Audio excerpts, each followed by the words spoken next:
ગુજરાતમાં સ્થાનિક સ્વરાજની ચૂંટણી હવે નજીક આવી રહી છે અને આ સ્થાનિક સ્વરાજની ચૂંટણી લડવા માટે હવે સૌ કોઈ તલપાપડ થઈ રહ્યા છે। એમાં પછી કોઈ પણ પક્ષના નેતા હોય કે પછી કોઈ અભિનેતા હોય કે પછી કોઈ બીજા વ્યક્તિ હોય, બધા જ લોકોને ટિકિટ જોઈએ છે, લડવું છે, જીતવું છે અને કોઈ સૌથી સારા પક્ષમાં પણ જવું છે। પણ આ બધાની વચ્ચે ફરી એક વખત સવાલ ઉભો થયો છે કે અભિનેતા વિક્રમ ઠાકોર છે, શું આ વખતે ચૂંટણી લડવાના છે? તેમની વાત કરવી છે। નમસ્કાર, આપ જોઈ રહ્યા છો નિર્ભય ન્યૂઝ અને હું છું આપની સાથે રિદ્ધિ।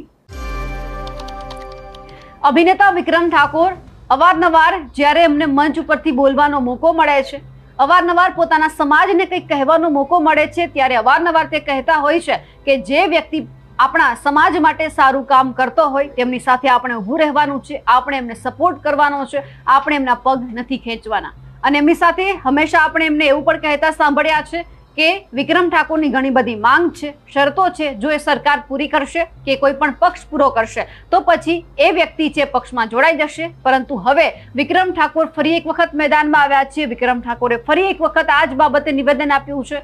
તેઓ અંબાજી ગયા હતા, મા અંબાના દર્શન કરવા માટે ગયા હતા અને જ્યારે એમને આ બાબતે સવાલ કરવામાં આવ્યો ત્યારે એમણે સ્પષ્ટ શબ્દોમાં કહી દીધું છે કે માતાજીની કૃપા હશે, માતાજીની આજ્ઞા હશે તો પછી ચૂંટણીમાં ઝંપલાવીશું। હવે આગળ એ જોવાનું છે કે શું થાય છે એમની સાથે। તેમણે ક્યાંક એવું લાગી રહ્યું છે કે વર્ષ 2027ની ચૂંટણી લડવા અંગે જ્યારે એમને પ્રશ્ન પૂછવામાં આવ્યો ત્યારે વિક્રમ ઠાકોરે સૂચક સ્મિત આપીને યુટર્ન લીધો છે અને એવું કહી દીધું છે કે માતાજીની ઈચ્છા સર્વોપરી છે। ચૂંટણી લડવા બાબતે તેમણે મૌન પણ તોડ્યું અને કહ્યું કે માતાજીની જેવી ઈચ્છા હશે તે જ પ્રમાણે અમે આગળ વધીશું। આ સાથે સાથે જ્યારે ગુજરાત ક્ષત્રિય ઠાકુર ન્યાય સમિતિની એક જાહેર સભા હતી ત્યારે પણ વિક્રમ ઠાકોરે એક વાત કહી હતી કે પક્ષ તમે પછી બદલજો, જે સારું કામ કરતા હોય તેમની સાથે રહેજો અને જો કોઈ પણ પક્ષ છે એમની ઘણી બધી શરતો છે એ જો માનશે તો પછી અમુક શરતો સાથે એ પક્ષમાં જોડાઈ જશે। પછી ભાજપ હોય, કોંગ્રેસ હોય કે આમ આદમી પાર્ટી હોય, મારો સમાજ કેવી રીતે આગળ આવે છે એ મારે જોવાનું છે। બીજાની જેમ મારે પૈસા નથી જોતા કે મારે પૈસા નથી બનાવવા, આપણા સમાજને ફાયદો થાય તેવું કરવાનું છે। એટલે એ જોવાનું છે કે આવનાર સમયની અંદર વિક્રમ ઠાકોર છે કયા પક્ષમાં જોડાય છે, કયા પક્ષ સાથે જોડાઈને ચૂંટણી લડે છે, 2027 લડે છે કે પછી સ્થાનિક સ્વરાજની ચૂંટણીથી તેઓ શરૂઆત કરે છે તે પણ જોવાનું છે। પણ આ બધાની વચ્ચે વિક્રમ ઠાકોરે જે વાત કહી છે તે સાંભળીએ। આજે 2026ની શરૂઆત થઈ રહી છે, આપણે માતાજીના દર્શને આવ્યા છો, શું કહેશો આપ? બસ પહેલાં તો દરેક મારા ચાહકો અને અંબાજીના ભાવિ ભક્તોને જય માતાજી અને નવા વર્ષની ખૂબ ખૂબ શુભેચ્છાઓ। અને બસ એટલું જ કહીશ, અત્યારે બહુ ટાઈમ પછી હું અંબાજીના દર્શન કરવા આવ્યો છું અને અમારા નવઘણજીનું ખાસ આમંત્રણ હતું ને એટલા માટે અહીંયા આવ્યો છું અને માતાજીના દર્શન કરીને ખૂબ આનંદ થયો। શું આ વખતે વિક્રમ ઠાકોર 2027માં ઇલેક્શન લડશે?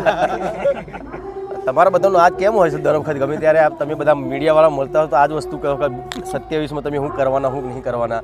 એ તો જો માતાજીની ઈચ્છા હશે એ પ્રમાણે થશે, પછી મારાથી હું કશું નહીં કહી શકું।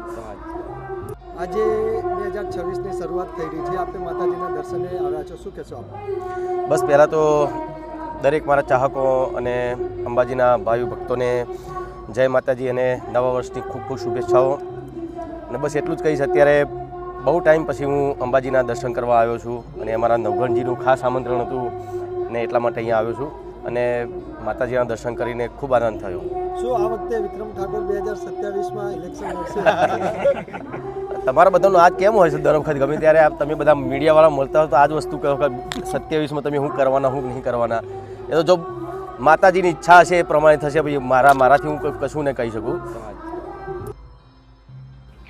હવે ચારે બાજુ જે સવાલ થઈ રહ્યું છે કે શું ખરેખર વિક્રમ ઠાકોર છે ચૂંટણી લડશે? હવે એમનો છેદ ઉડશે કે પછી વિક્રમ ઠાકોર છે ચૂંટણી લડીને બતાવશે કયા પક્ષમાંથી, કઈ બેઠક ઉપરથી, એ હવે જોવાનું છે।